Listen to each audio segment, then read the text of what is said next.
My name's Henry Neville, and I am sitting in premises here in New York. My company is Mallett. It's the only publicly listed antique or art dealers, I think, anywhere in the world.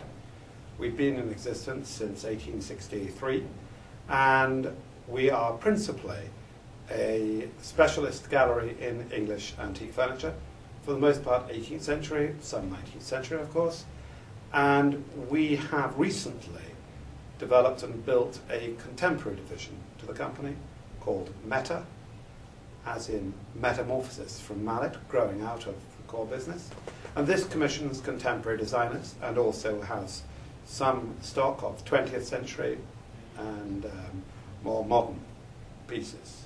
We specialize a lot in textiles. We have a large and wide range of English and European textiles, specifically needlework. And I think that really gives a kind of flavor for how we tend to furnish our rooms. As you can see past me in these galleries, they are like a little bit an over-furnished drawing room.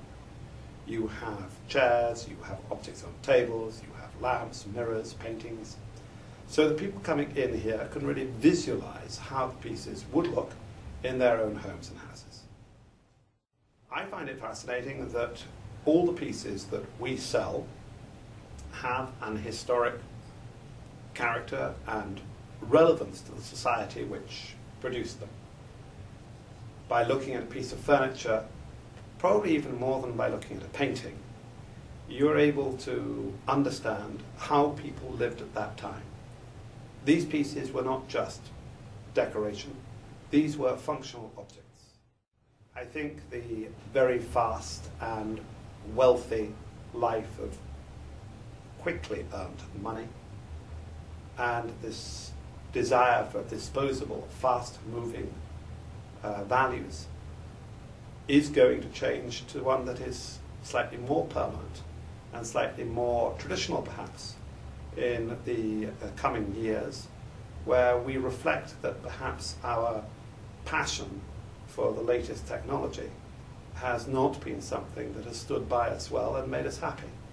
Whereas living a more family-based, a more friend, reality-based, less cyber relationships will reflect better on traditional furniture and traditional objects and traditional areas of collecting.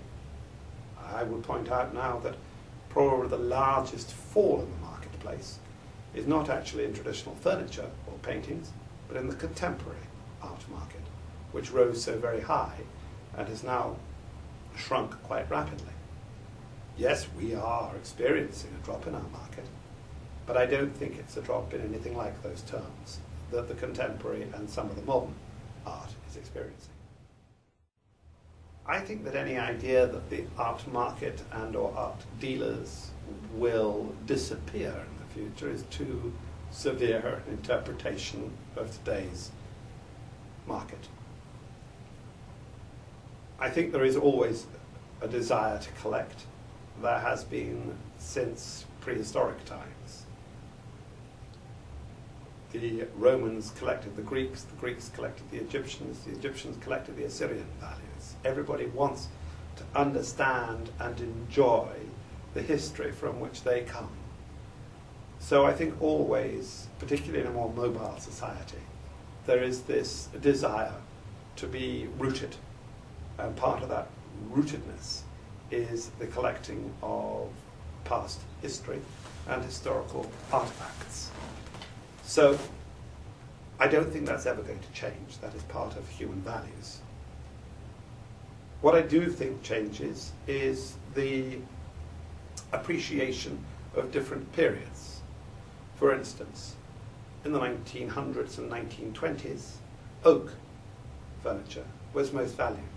If you could find a Queen Elizabeth or Tudor cabinet, that was infinitely more valued than anything made by Chippendale or in the Regency period. Actually, even in the 1930s, the Regency period was seen as being a bit nouveau and not really true, and Chippendale was valued. And so, as we look into the future, so the past catches up with us slightly. And we'll find a traditional collecting field to be now maybe early 20th century, not necessarily late 18th century. And just as oak went out of fashion post-war, so perhaps mahogany will go out of fashion post-recession. The art market generally lags behind the financial markets, both in terms of recession and in terms of recovery from that recession. I think if we are at the bottom now, we may stay here for quite some time. I do not see some bounce factor growing quickly next year or the year after.